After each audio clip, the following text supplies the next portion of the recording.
on this matter. Many are wondering how his elimination from the public life can begin to affect the security and political trajectory of the Southeast geopolitical zone. Joining us now to have a conversation around all of this is Dr. Uzo Ngoladi, Secretary General, Forum for Southeast Academic Doctors. Good morning and thank you for joining on the show, Dr. Uzo. Good morning. Good morning. Thank you. Well, I'd like to know first. Good morning and thank you for having me. Fantastic. Thank you for joining us. I'd like to know first your immediate reaction to the life imprisonment sentence handed to Nnamdi Kanu and your opinion of what this verdict represents. Do you believe it represents justice or a missed opportunity for dialogue? I know that, many Nigerians, especially those in the Southeast, have expressed concern over what they, see as an uneven application of justice. And, some have described Nnamdi Kanu's life sentence as a glaring example of the federal government's uneven application of justice when compared to other cases of armed agitation, especially, from terrorists in the north. Thank you very much for this opportunity to speak on the life imprisonment of Nnamdi Kanu, whereby the court have found him guilty. So I'll be speaking for the Southeast and all the people who have been hopeful that this judgment would kind of be a relief whereby Nnamdi Kanu will be released. So the feeling generally is that of disappointment and disillusionment, and it cuts across all the socio-economic status in the Southeast. Both the political leaders, thought leaders, elites, the academia, the average citizen in the Southeast, Bendi Igbo, you can feel their sense, that sense of disappointment. You can see that graveyard silence. You know that Igbos generally are not known to be violent people. We are more business inclined. The Igbo land has the highest number of entrepreneurs. So we are not violent people. And since that verdict was handed down to Nnamdi Kanu on Friday, they've been waiting to see the next step. The Igbo man does not believe that Nnamdi Kanu is a terrorist. In fact, as a matter of fact, they view Nnamdi Kanu as an agitator, a freedom fighter. They see his ideologies as that of someone who is a catalyst for change, who is fighting for the marginalization of Ndi Igbo within the political space of Nigeria. So everyone was hopeful, even though we are still keeping the hope alive, believing that his matter will be resolved politically instead of this punitive measure, which has not really helped the matter. As a matter of fact, the judgment has increased the followership of Nnamdi Kanu.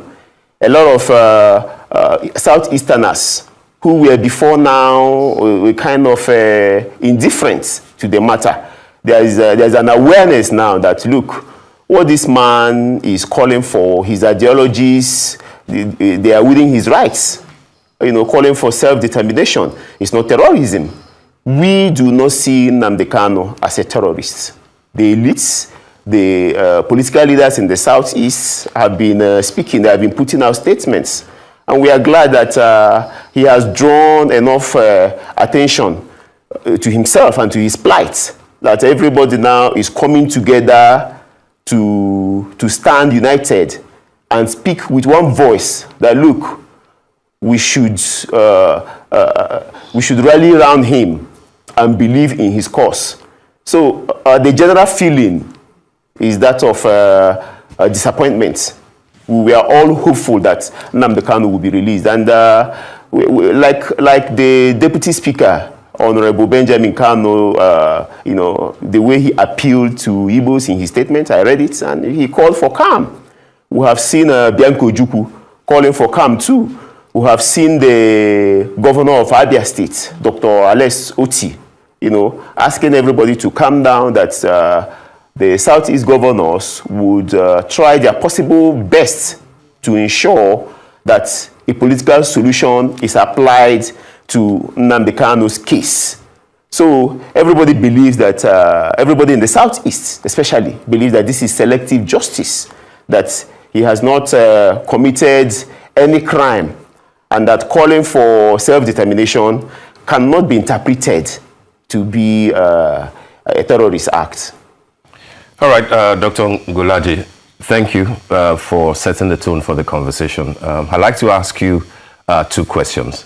First will be to know what sort of political solution you will be looking for, you'll be hoping for, or that you think that the Southeast governors and those who are supporting Kanu's cause will be working towards. Will it be to let the law run its course? Because, of course, Kanu will have the opportunity to appeal the verdict, and that if it goes all the way to Supreme Court, maybe possibly appeal to the conscience of the president for the sort of clemency that he granted a few people a few weeks ago.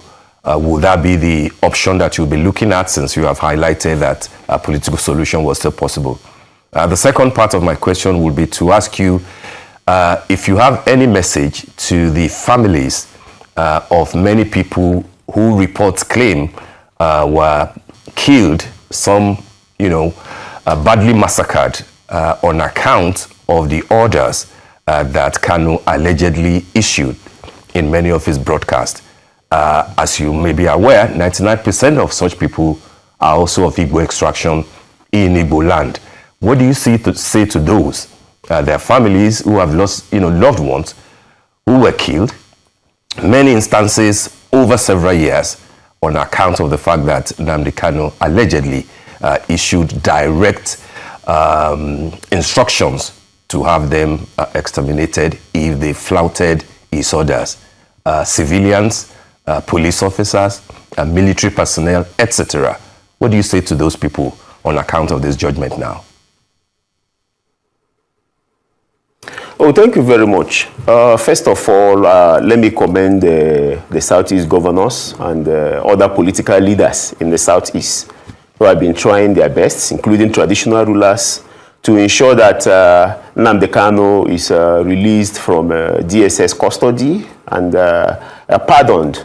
So we are looking at a presidential pardon, where everybody would come together at the negotiation table.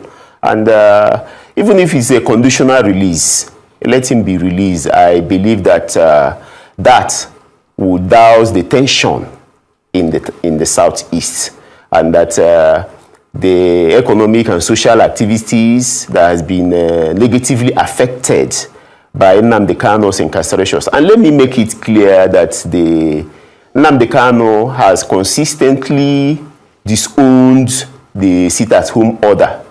And that what actually happened is that some criminal elements, non-state actors, have taken advantage of his detention to unleash mayhem on people in the Southeast.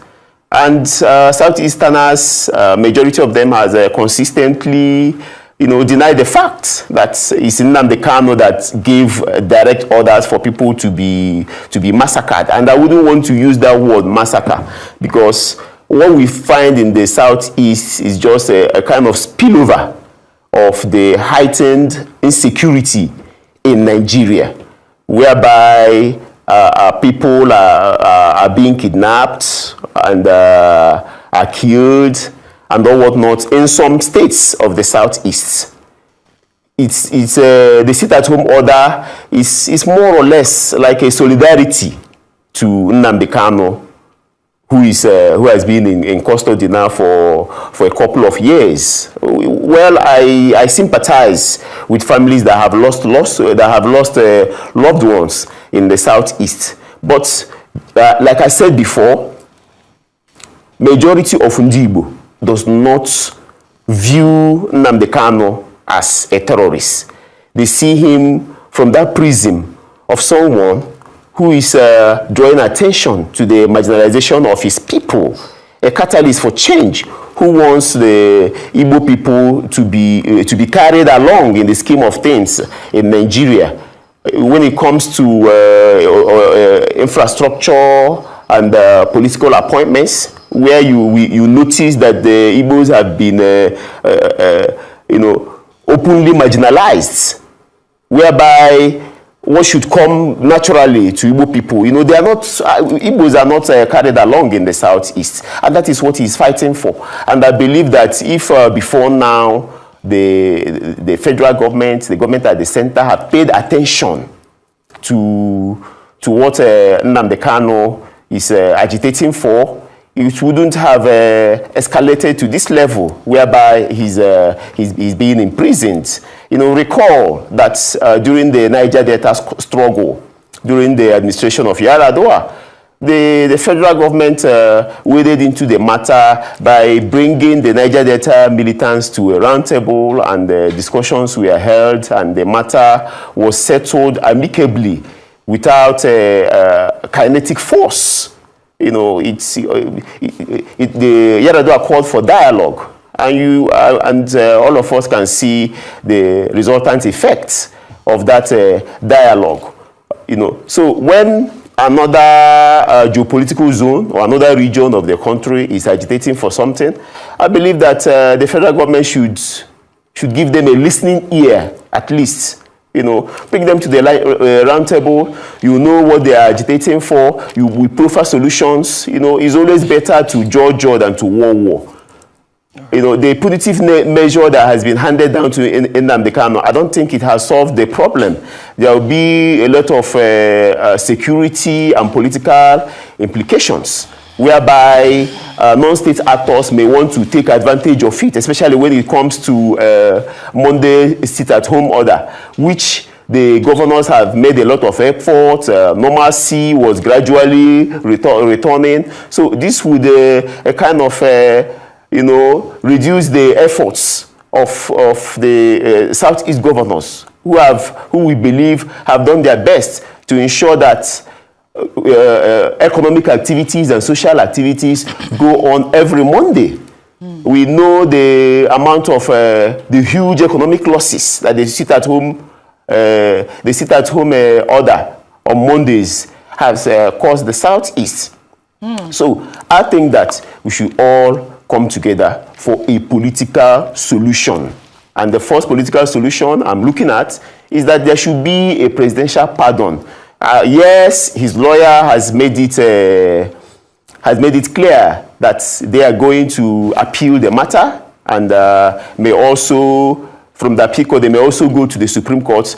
I don't want this matter to continue to escalate to the appeal court and to the Supreme Court. Why don't we come together and listen to Mazi Nnamdi Kanu and say, okay, what do you want?